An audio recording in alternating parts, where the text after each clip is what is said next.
Before we dive in, take a quiet moment to like the video and subscribe. Only if something about this space feels right to you. I'd love to know where in the world you're listening from and what time it is on your end. Drop it in the comments. It's always a little surreal seeing how far this reaches. Now, dim the lights. Let the hum of a fan or the night outside set the mood. And let's slip gently into tonight's journey. Let your eyes get heavy. Let the noise of the day drift away. Now close them gently and step with me into the past. Not just any past, a world trembling on the edge of war. A world where a whisper could change history and silence could be deadly. This is the story of the Manhattan Project, where science, secrecy, and silence combine to reshape the fate of humanity. Part 4, Hiroshima and Nagasaki. The end begins. In Washington, D.C., the mood was tense. News of the Trinity test arrived like lightning. It worked.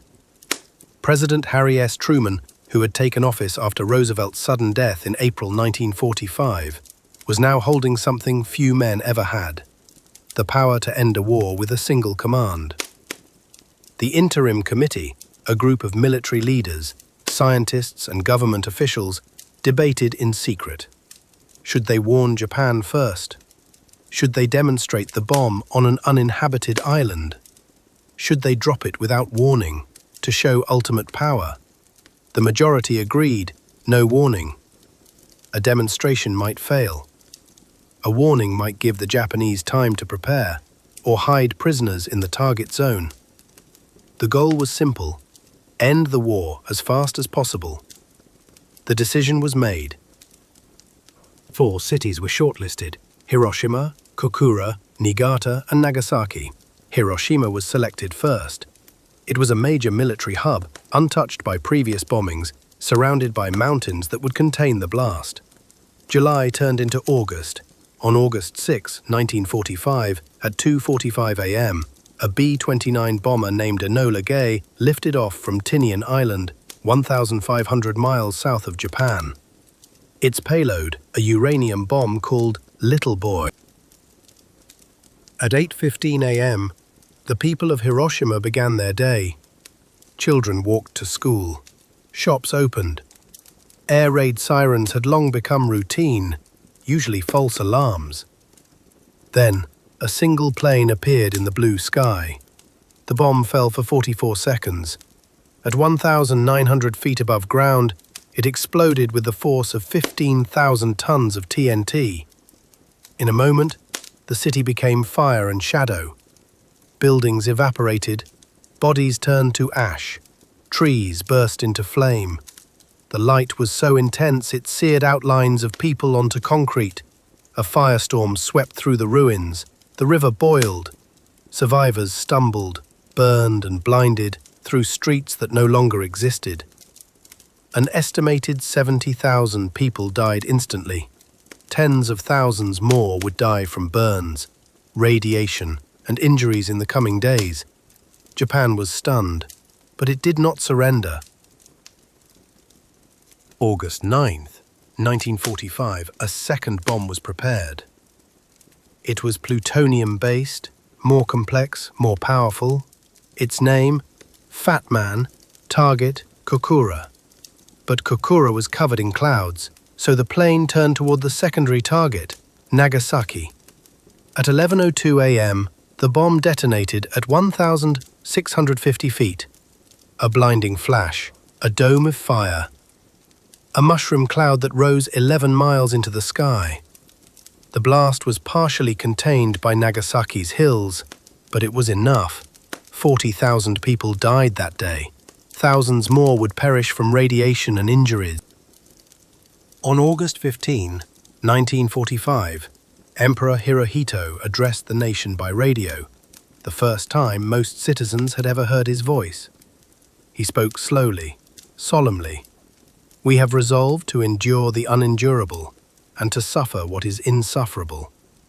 The war was over. The world had changed. The scientists react. Back in Los Alamos, the mood was mixed.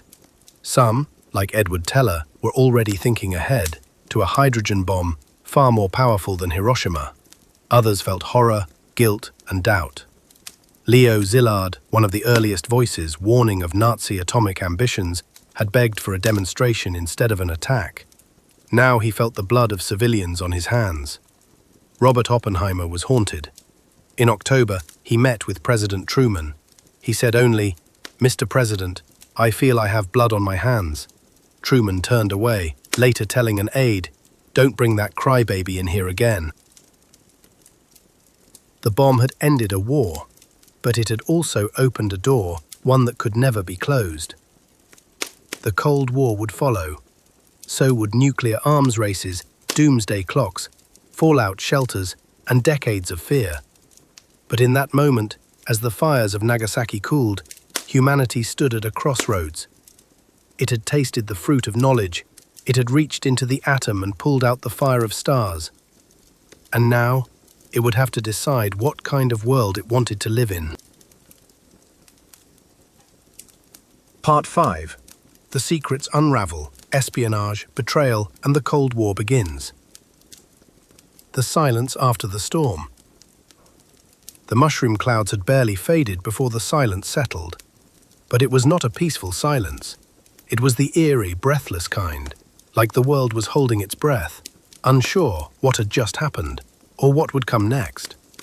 The United States stood triumphant, with a weapon that no one else possessed, the only power on Earth to wield the sun in its hands. But in the East, deep behind the curtains of steel and ideology, the Soviet Union was watching, listening, plotting, and unknown to most in the West. They already knew.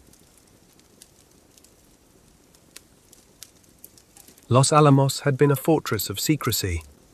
Every visitor was vetted. Every paper was classified. Every scientist knew, speak of this place and you betray your country. But secrets, no matter how buried, have a way of leaking. Among the physicists, technicians, and administrators, a few names would become infamous. Men who smiled in daylight and passed blueprints by moonlight. At the heart of the betrayal was Klaus Fuchs, a brilliant German theoretical physicist who had fled the Nazis and found refuge in Britain. He was trusted, respected, a quiet man with sharp eyes and precise equations. But Fuchs was also a committed communist. He believed that no one nation should control such power, that the bomb should be shared, or at least balanced to prevent domination. Between 1943 and 1946, Fuchs passed detailed information about atomic designs to Soviet agents, blueprints, test results, theory, names. He was the ghost in the machine, and no one noticed. Information moved through shadowy networks, dead drops, coded messages, and quiet meetings in hotel rooms. Harry Gold was Fuchs's American contact, an unassuming chemist by day, a courier by night. Gold passed messages to Soviet handlers. He moved like smoke through the corridors of history. Never fully seen, but always present. Through him, the Soviets assembled the puzzle. Piece by piece, atom by atom. Meanwhile, in New York, another layer of betrayal simmered. Julius Rosenberg, an electrical engineer, recruited spies from within the US Army's Signal Corps. His wife, Ethel, allegedly typed his notes and helped maintain the network. They weren't scientists. They didn't work at Los Alamos, but they knew people who did. They passed radar secrets, weapons designs, and, according to later allegations, atomic secrets too. When they were arrested in 1950, the world watched in shock. Two Americans, a husband and wife, charged with treason in the nuclear age. In 1953, they were executed, still claiming their innocence. Their case remains one of the most debated in US history. When Truman told Stalin about the atomic bomb at the Potsdam Conference in July 1945, he expected surprise. Instead, Stalin barely reacted. He nodded and said nothing. Why? Because he already knew. Thanks to spies like Fuchs and Gold, the Soviets had what they needed. They didn't need years, just time. By August 29, 1949, the Soviet Union exploded its first atomic bomb. First Lightning, a near replica of the Fat Man design. The world changed again. Now there were two powers. The age of nuclear monopoly was over. Back in America, Robert Oppenheimer had become a reluctant celebrity, the father of the atomic bomb. But he was haunted. He spoke against further weapons development. He opposed the hydrogen bomb. He feared what came next. In 1954, during the height of Cold War paranoia, Oppenheimer was brought before a security hearing. He was accused of communist sympathies, of opposing national security interests, of being untrustworthy. The man who built the bomb was stripped of his security clearance. He would never work for the government again. As the 1950s dawned, a chill fell across the globe. East and West became locked in a deadly balance. A game of bluff, threat, and silence. Missiles were built. Submarines loaded with warheads slipped beneath the oceans. Satellites orbited above, watching, recording. The nuclear age had begun, not with peace, but with paranoia. From the ruins of Hiroshima, the world had entered a new kind of war, a cold one. Part 6. The hydrogen bomb. A fire hotter than the sun. A new question in the shadows. After Hiroshima and Nagasaki, after the fallout settled over two cities and the world awakened to what it had done, there came a whisper, a question. What if the bomb could be bigger? Not just a weapon of war, but a weapon of extinction. Not fission, splitting atoms, but fusion. Fusing hydrogen. Like the sun. The United States had split the atom. Now it sought to unleash a star. If Oppenheimer was the soul of the Manhattan Project, then Edward Teller was its shadow. Hungarian-born, sharp-eyed, intense, Teller was a man driven by visions and demons alike. During the early days of Los Alamos, Teller had already begun speaking of something greater than the bomb, something far more powerful.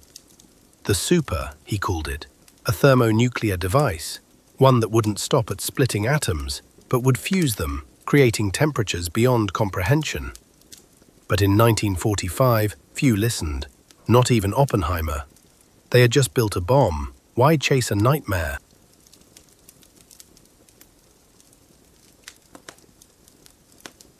As early as 1942, Teller had been obsessed with the hydrogen bomb. But after Hiroshima, many scientists, led by Oppenheimer, began to question the morality of building something even deadlier. The Cold War, however, had other plans.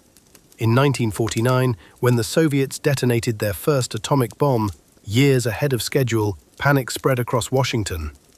The US no longer had the monopoly.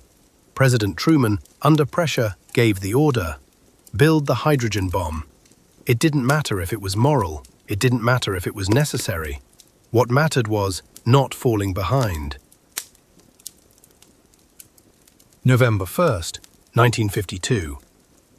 Eniwetok Atoll, in the remote Pacific. The world held its breath.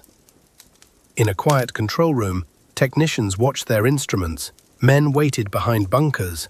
A weapon called Ivy Mike stood ready. A monstrous building-sized device cooled with liquid deuterium. At 7:15 a.m., it was detonated. In less than a second, it released 10.4 megatons of energy, 700 times more powerful than Hiroshima. The explosion vaporized the island. It created a crater 1.9 miles wide and 164 feet deep. The cloud rose 135,000 feet into the air. A weapon had been born that could erase a city or a civilization. With the hydrogen bomb came a new era, not just of power, but of madness. Both the US and the USSR began stockpiling thermonuclear weapons. Not hundreds, not thousands, tens of thousands. They mounted them on missiles, loaded them into bombers, hid them in submarines under the sea. in silos buried deep beneath American plains, in forests and bunkers across the Soviet countryside. The world now lived in mutually assured destruction, MAD. If one side launched, the other would too. There would be no winners, just ash and silence.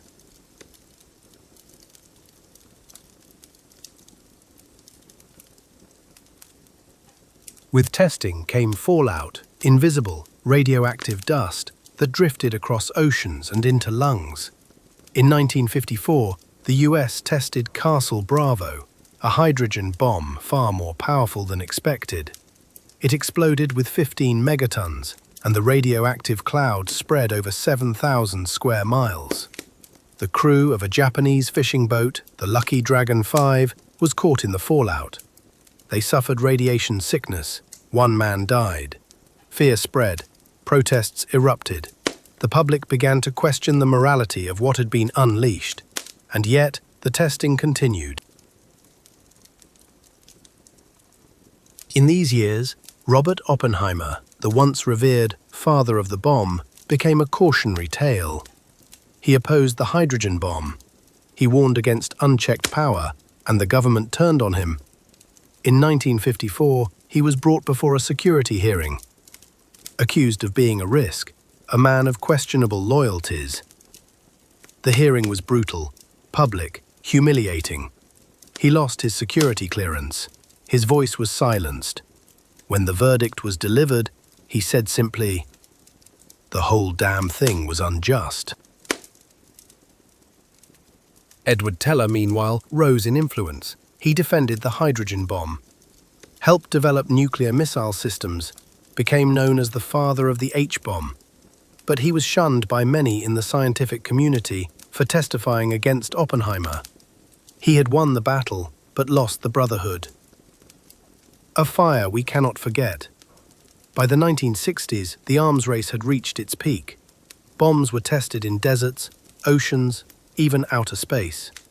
From Hiroshima to Eniwetok to Siberia, the Earth bore the scars. And yet, they were never used again. Because in the dark rooms where generals planned and scientists calculated, one truth had become clear. The hydrogen bomb was not a weapon of war. It was a weapon of apocalypse.